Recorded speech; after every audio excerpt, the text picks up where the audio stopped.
we are very proud to welcome Dr. Arun Kulandhaivelu.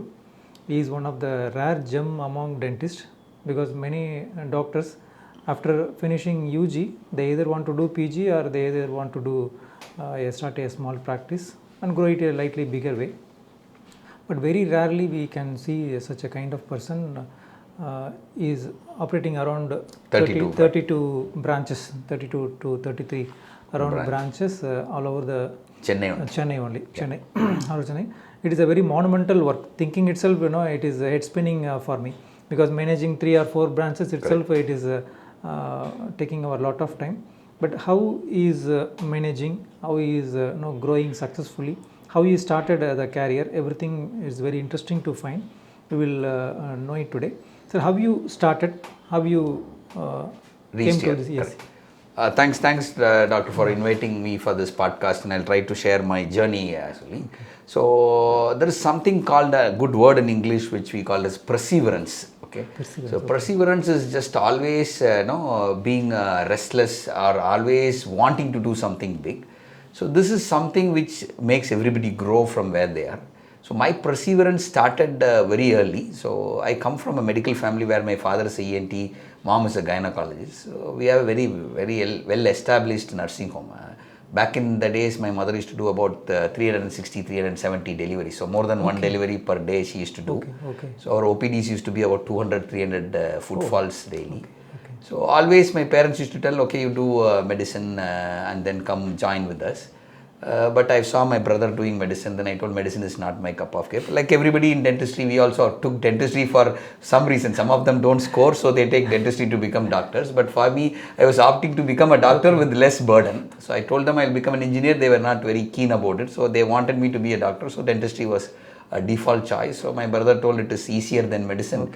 I've seen my dental colleagues don't carry big books. So it will be easier. So with that belief, I also went and joined dentistry. But then the sad part is after we joined there, it is more tougher than medicine kind of thing.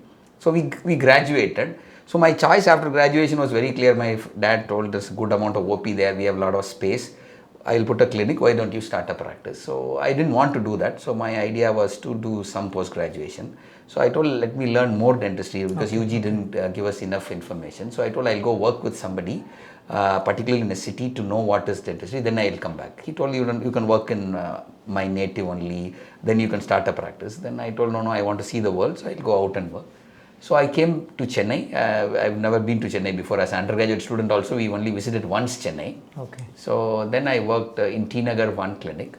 Basically, the doctor was smart. So he told, whatever earning comes, you take cut out. So I didn't opt for a salary. So I lived somewhere in Thiruvanmiyur and I used to travel about 2 hours in bus to T Nagar to work. So there are days where I don't get any earning. So I go empty stomach back to the room and sleep off with no food also. Then I kind of moved around to learn, okay, I have to do a post-graduation or else I might not survive in this condition. So that's where I told my dad.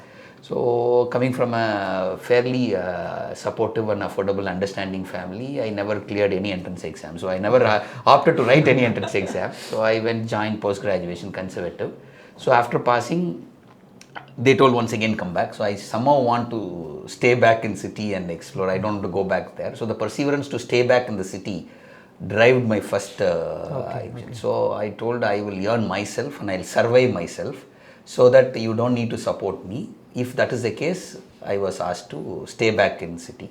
Okay. So then as a post-graduation finished, I started going freelancing consulting because I have to earn for my rents, I have to earn for my petrol, bike, everything. Okay. So I started moving around to a lot of places. So there used to be a perseverant idea for me, unless I do 10 root canals a day, I will not go to sleep. So you are not getting any financial support that from the time? From the last day of my PG, I told my dad, the choice was given to me. Okay. You come back to my native, we'll set every clinic, you stay with us, you earn, you be comfortable.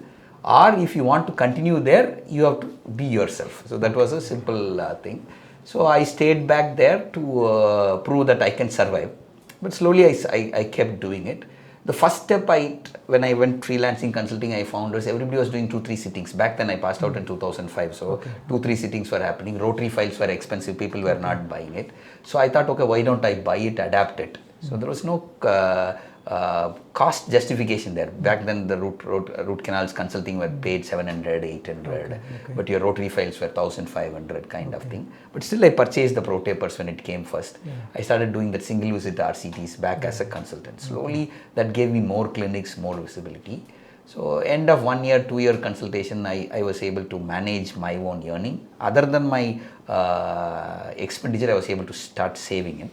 So that's where I told my dad I would like to buy a car. So everybody, either we do a overseas vacation or a car.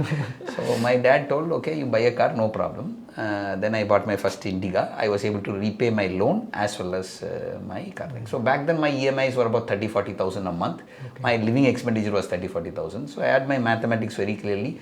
I should go back with 10 root canals, which is 6,000-8,000 rupees. After the material cost, if I can do a 5,000 rupees a day, then that 1.2 lakhs. After the 80,000 spent, still I have about 20,000-30,000 back in my pocket. So that idea I started growing. 3-4 years down the line, the earnings was good. The knowledge was very good. So then I could understand the Chennai market. So I could understand which area. I used to go about 40 to 60 clinics all around Chennai. So it was as poor practice like the North Madras where the Chinese dentists used to practice. So I used to go and practice with them also. So there I know how bargaining works, how quick you have to deliver, what is the customer demand, where they make money, all those things. So as I also went to the who and who of the dentist of Chennai, where you see the CMs, you see the movie stars. That kind of both the extremes. Both extreme. So at peak of my career, I used to charge about 3,000 rupees per root canal, as well as 700 rupees also my old customer where I want to learn. But the good thing is I learned the Chennai market. So where paying capacity is there, what are the charges done there, what client they will treat, what is the common treatments they will do. So these informations were very, very useful. From there, when I decided, okay, I'll start my own practice, I was also teaching with SRM. I think we were also teaching. So with the teaching I was just doing. So 4 years of teaching, I found teaching was taking more time with less returns. So I decided I'll just step down of teaching and do more into clinical practice. That is where I moved to Apollo Dental. So one of the dental clinics, I told I will take one floor. I will put my lasers. By then I also studied lasers because only endodontics were not, because you are not able to differentiate. 4-5 years single sitting root canal gave an edge over me. By the time after 5 years everybody started doing single sitting root canal, rotary root canals become very common. So that is where I did my lasers. Then I added laser as my practice. Laser being heavy capital, same did my father till the same time. Now I will give surety for your loan, but you have to repay your loan. So I took about 60-65 lakhs of loan when I was about 4-5 years post my post-graduation. But that fear was not there because I was earning enough and I was repaying my car loan. Then I was able to spend lavishly. Then also have some savings. Then I had that gut feeling that I can repay and took the loan with my father's guarantee, but I repaid myself. So that gave me a comfort to repay about 1.2 lakhs as loan repayment for laser alone. Then the car loan was there. So I used to do about 1.8 lakhs of repayment monthly. I was about 4-5 years after the MDS post-graduation. That time my salary was only 10,000 rupees. 10 to 15,000 rupees, but my repayment was about in college. So the earnings were able to support. So then the laser was one other perseverance which I wanted to somehow make difference to the practice what I was doing. So that gave a differentiation I was able to do. Then I decided I'll reduce my moving around and stick on to one place. So that's where I stayed back in Apollo, build a laser kind of a practice over a period of time. And that laser practice, back then in 2007-8, clinics were doing about 3, 4, 5 lakhs kind of thing. With all the lasers put together, back then I used to make as low as 10 lakhs and as high as 18 lakhs per month in that one practice. So that gave a lot of notification on the industry. So that is where Vasan Dental, when they started, they kind of recognized me and told, okay, this guy knows how to do the business. So then they asked me, why don't you come and help us to build a practice. So that was another opportunity. When I went back to my dad telling that, okay, I finished the loan now, so I'm going to join an administrative role. That was the first administrative role which I was joining. Then he told, okay, if you can manage your expenditure, if you can manage your loan, you do whatever experiment, because you are working with a comfortable practice, doing about 10, 12 lakhs, your earnings were 3, 4 lakhs. Nobody wants to live that, but I had a gut feeling, okay, this is not that, sustainable, so we need to do something more. So when Vasan Dental came, I just moved there as an administrator. Okay. So that gave me an entirely different perspective of dental as a business. So till this 8-9 years, I was clearly thinking that service alone will be a game changer for any successful practice. So that's the reason I started with rotary endo, single sitting endo, then went into lasers, went into lasers. But that gave a mileage to an extent, but that alone was not good enough, I felt. Yes. So then with Vasan, I started putting up clinics for them, identifying doctors for them, understanding what is the expenditure on every rupee we are charging. So I started learning the business side of it. Okay. So that gave a good eye opener. So Vasan's success about, we started with 0 clinic, which we used to do. Then by the time, from 1 or 2 clinics. Yes. Then by the time I quit Vasan about 4-5 years, we were about 25 clinics doing about. Then that was a bigger numbers, and their strategy was very, very different. Big size, immediate availability. So that was that game changer. Even orthodontists were full-time hired. Okay. And I remember the golden days where we used to have 200 appointments in a day. One day. One weekend there will be 200 appointments. Okay. 100 would be ortho appointments. Okay. Those kind of practices were not seen in colleges also. So then I came to know, okay, there is a huge gap between the customer's requirement and the dentist deliverable. So the dentist have their own ideology of what they should deliver. The customer has their own wish list of what they want to get. So from that Vasan success, Apollo wanted some leadership team. Okay. So then I moved back to Apollo. Again. Once again from Apollo. So Apollo, when I joined back, the Apollo used to have about 17 clinics doing about. So from there we started building more and more clinics, and 4 years span I built about 88 clinics pan India. Okay. And we were doing. So White Apollo come later or? No, when I went into Apollo, it was Apollo Dental. Okay. Then it was rebranded into Apollo White Dental. Okay. Then by the time I quit and I moved out of Apollo, it came back to Apollo Dental. So that was the journey with the Apollo Dental. So when I came back from Apollo, then I decided, okay, what should I do? So the learnings of Vasan Apollo was what we thought is a dental chain or a dental business. If you do 100 clinics pan India, you will be the biggest player, was the assumption. But then we tried all these things, nothing was working. Then I came out and I kept thinking, what is wrong? So dentistry per se, what it means is, it is more a service industry which is driven by 2 aspects. Okay. One is pain, second is priority. So any patient who walks into any dental clinic only walks for these 2 reasons. If you cannot solve the pain, then his loyalty to you will change. So today clinics are anywhere, he will go and get it solved, and if he likes the practice, he'll continue there. Priorities, he comes for a missing tooth, he comes for a braces, he comes for an aligner, he comes for a crown, he comes for a bleaching, he comes for a veneer. If you are not able to start the treatment and deliver it, he goes back home, his EMI comes, school fees comes, his car repair comes. His priority changes, so he doesn't want to come. So dentistry has to be done when a patient requires, whether it's pain or priority. The major reason most of the clinics, whoever complains that they are failing, dentistry is not rewarding, is the fundamental basically they will not be skilled enough to address every problem. So though I was an endodontist, a laser dentist, I practice as a general practitioner. Today, if in my clinic a patient comes with pain, if it's a wisdom tooth also, I had that courage and comfort to immediately give a block and attempt to extract it. Okay. Whether I do as quick as an oral surgeon in 2 minutes or as slow as in 10 minutes, I will solve the problem. So if a patient comes with the implant screw loosening, I will be confident enough to open the screw hole and try and see somehow I can tighten it and solve the problem. So I can manage pain as well as priorities. That is where a successful clinician or successful clinics differ from somebody who's struggling. So unless you manage pain and priority. So this thought was there for me always. So I decided, okay, if at all we are trying to do another dental chain, it should solve this problem. And patients also have this mindset not to travel more than 3 kilometers. So traveling time and distance vary from city to city. So in Chennai kind of a city, you can travel about 5 kilometers in 15 minutes. In Bangalore, you can cover 2 kilometers in 15 minutes. In Bombay, you can only cover 1 kilometer in 15 minutes. So patient mindset is they wanted to have everything hyper local. So today you had your jewelry shops, your silk shops, everything one in T Nagar or one in one corner of the city. Yes, same brand there. They were. Now they are also coming to every part of the city because the customer's mindset is changed. The reason of customer mindset change could be for multiple reasons, because your Swiggy's, your Zomato's, your Amazon's have made things easier for them. By click of a button, it comes to their doorstep. Yes.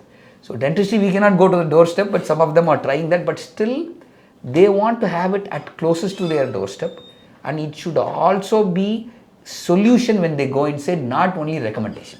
So these things gave us an idea, okay, Chennai being having about 150 pin codes. Each pin code can have about 3 to 4 kilometers radius. So if a customer mindset is to travel only 3 to 4 kilometers, I should be at alternative pin code, which means 70 clinics is good to go with the Chennai. Yes. We are only 50% of it, 32, 33 kind of thing. So that decision we took. Then we started growing one clinic after one clinic after. We started doing this in 2020 December. So I ventured into 32 dental care in 2020 December. 2020 March, everybody knows. 2019 December. Yes. 2020 March, in 3 months, 90 days, COVID hit. Came. So that was a big blow. So fortunate enough that perseverance didn't let us down. So what I did, I told, okay boss, we will not stop our dream, we will not lay back. We told all our staffs, whoever comes work, you take a cut of everything. The front office takes 15%, the doctor takes 35%, the assistant takes 20% of the entire bill. So there is no salary, only this. We went to the house owners and told, we'll give you 20% whatever we bill. Don't ask for anything. Okay. That is a different negotiation. Model which we tried. Yes. But I think later date this model came into the malls, because COVID, every malls was closing down. Because malls rents were expensive. So the mall owners thought, okay, you don't pay rent, you run the business, you pay whatever is your cuts from the collection. So people started adapting. During that time, some of the landowners who asked us to pay rent, we took a gutsy decision to vacate that place and we relocated it. That gave us to know whom we should depend, whom we should not depend. There are some good owners who we were able to also negotiate, get our rent back reversely, because rents commonly increases year on year. Salaries increases year on year. But in dental treatment, tariffs never increases year on year. For many years, so which means your profits are only shrink and you're not making margins. So we use that as an opportunity. COVID has blessing as well as disgust. One, we've understood a formula to work on percentage. Second, we also recycled our clock to reverse 3-4 years back. So that gave us some. So the rent you have changed to reversed 4 years older rent. Older rate, So that we could try and do it. So that gave us something. And some areas where we felt we will not be able to sustain, we downsized. So the practical solution, what we felt is, we have to survive. Staff has to be survived. Patients should not be left. Owners cannot be disappointed. Yes. How do you find a solution which fits into everybody? So that was something which we were able to do it better. So during the entire COVID 2 years, we never closed all our centers. Once the lockdown was announced, we closed everything. 7th, 8th day, Netflix, everything was boring for me. So I was the first person to come back, open the clinic. So one person opened the clinic, sat, whoever called with pain, I treated. Anything and everything what was available for COVID protection, we purchased. As a goodwill, we never charged the patient. The common thing on COVID was everybody was telling, okay, you have to pay PPE cost. We never charged for that. So that gave a strong brand attraction pull towards the customer. Second, we also never increased our cost. So patients who are going to the other clinics or other brands felt these people are first genuine and their costs are not expensive. So that is the reason when we opened during that 5-6 months of lockdown, we were able to collect more customers. Everything is an opportunity. So since we didn't charge them for anything and we gave our own tariff, they kind of felt that loyalty factor and they stuck with us. So that was another reason that we wanted to open for somehow. We survived keeping it open. We also shared back our goodwill to the customer by not charging them anything for the PP and not revising our cost. So that gave us one other jumping push. So this is a broader journey which I went through. But if you see in every part of the journey, there was one or other thing which I was very much persevering to do. So right from doing single sitting RCTs, right from buying the lasers and making a difference, then jumping and taking an opportunity from an existing good earning to another thing. When I moved back from Vasan to Apollo, Vasan was at peak. Even my wife was scolding, why are you giving a good 6-7 salary, figure salary and going to start something new? I kept trying that way. So, so at every comfortable point, you will have to get yourself restless and you will have to push. In dentistry, in career or in practice, always there is the upper curve, then there is a plateau. Most of them get stuck on that plateau. So every plateau I just pushed myself, so I took another up, then another plateau, then push yourself, take another up, then another plateau. So you keep reinventing yourself. That is the perseverance. You have to find something. Another 4-5 years down the line, what I'm going to do, I don't know. 3 years before I was happy, 70 clinics if I put it is good enough. But today my thought is little more. Now I thought, okay, why don't we have all the clinical practitioners or chains to come under one platform. Today insurance is almost going to happen. We don't know when it is going to happen. Today when insurance comes, what reason insurance has not been coming is there is no price standardization. That is the reason insurance is not coming. Okay. Now if we can create a platform of all the clinicians of all the towns to be on one platform, tell okay, we'll charge this as a common price, then insurance is reachable. So getting the service to the customer as well as reaching out to the customer is both different. You are a good clinician but you are not able to reach the customer, then you are not able to sell. So good people joining together will eventually get that happening. So this risk-taking appetite, it is not for everyone. Correct. Only few people have that, out of 100 only 2 or 3% have that. So at what moment in life you... Okay, this is a very interesting story. I would try and tell this. This risk-taking appetite was brought into me from a very small young age. Okay. So I studied my entire younger age schooling in hostel. Okay. Ramanathapuram? Not in Ramanathapuram. I studied everywhere. I studied in Kodaikanal, I studied in Tirunelveli, I studied in Kambam, I studied in Madurai, everywhere. It was no school could hold me after 3-4 years. They kept moving me out, so we kept changing. Okay. So being a busy practitioner, my parents also wanted me on the boarding. But the good thing my parents always got me was, every time they give me, when I was in school, 10 rupees was the pocket money. When I came to 11th, then 100 rupees was the pocket money. But every time my father used to tell me is, Arun, I am giving you 100 rupees pocket money. Next time when I come, whatever is the quantum of money you are saving, regular pocket money plus that extra I will give. So if I save 40 rupees, next time he will give me 140 rupees. Oh, okay. So by the time I finished school, I could do a small savings of about 1 lakh plus. Oh. When I finished school. 12th standard. 12th standard. When I finished school, I almost had my own account. I used to have a bag with all these saved money. It was 1 lakh and plus. Okay. So then I asked my dad what to do. Then he introduced me something called, you do this as an FD, fixed deposit, something is there. So you put 10,000 rupees for 10 months, 12 months, whatever you have. So every month you get 1,000 or 2,000 extra from it. But the rule remained the same. The pocket money, whatever I saved, he kept giving that extra. So by the time I finished college, UG college, I was about 3-4 lakhs capital. Then I asked him, what should I do? Then first he told us, now anything you wish to buy, you buy it. So, back then when we were all 96 to 2000 UG days, Bata was the famous chapel. That is the luxurious chapel you can buy. And it should be always less than 1,000 rupees or so. There was a brand called Red Tape. Okay. So I used to tell my dad, I want to buy that Woodlands Red Tape. No, don't waste on chappals because you lose it. So then I asked him, can I buy that chappal?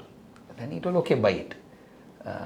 Then he told, anything, what else? I told, I'll buy something for the house. Then he told, you buy something. I used to have like a chandelier in the living room, which he told, no, it is no use, it will be difficult to clean. And then I told, I'll buy that. So I bought both of these things and some other things also. But then after 7, 8, 10 months, the chapel was not getting charming for me. Okay. And next 2-3 years, the chandelier was not very attractive for me. So that kind of gave me that knowledge, So what you spend whether it is required for you for today or it is serving you for a longer time is the thing. So I'm not telling that you should not be brand conscious, you can be, but you can be very choosy. I could afford a Louis Vuitton today also. Okay. But do I need to buy a Louis Vuitton for my every occasion? But in life you go through that and you come. There is a good saying in Tamil, Kalavum Kattumara. So anything you indulge, then you know what is it. So one kind of an indulgence is, in 2005 when I started earning on my career, so I started attracted towards car. So women and car are attracted to young bachelors always. So I was attracted more to a car. Yes, you told me. Yeah. So we started buying cars left, right. So every second year, I would buy a luxury car. Yes. My father never stopped me. He told, okay, you will stop at exactly after 4-5 cars. I bought my first BMW, then a Mercedes, then a Volvo, then a BMW, then a Mercedes. Then I kind of, anything you buy, it looks good for some time, then it is only for a requirement and it's for a purpose. Last 10 years, I never went into super luxury cars. I used to buy once in 5-6 years. When it's required, you buy it. So that maturity, risk-taking appetite, repaying capacity, it's all as parents we have to bring it to our children. Or most of this character I used to introduce to all my subordinates, whoever works with me, whoever is a colleague of mine. I used to always tell them, okay, you understand this, why don't you do that? So the risk-taking appetite comes from basic understanding how much can you afford, what is your stretchable limit. Once you know this, then your risk is there or not is there. So it is more than risk-taking appetite. If you have a control of what you are earning, what you could spend, where you can stretch, where you cannot stretch, then that ability becomes. The repaying of a car loan and my personal expenditure of that 70,000-80,000 gave me that stretchability when I was doing a 1.5 lakhs repayment. Okay. After that 1.5 lakhs repayment, a 2.5-3 lakhs repayment was never a problem because my earning I was always watching. Common mistake what we do is we don't watch our earning, but we keep increasing our spending. Okay. But that is where that risk factor comes in. So if you watch both, it's not risk-taking appetite, it is more of analytically knowing what is doable for you, what is not doable. Okay. 6 crores of a Rolls Royce, today I can afford. Okay. But I don't want to afford that because the repayment will stretch me. I don't want to do that. That is the game.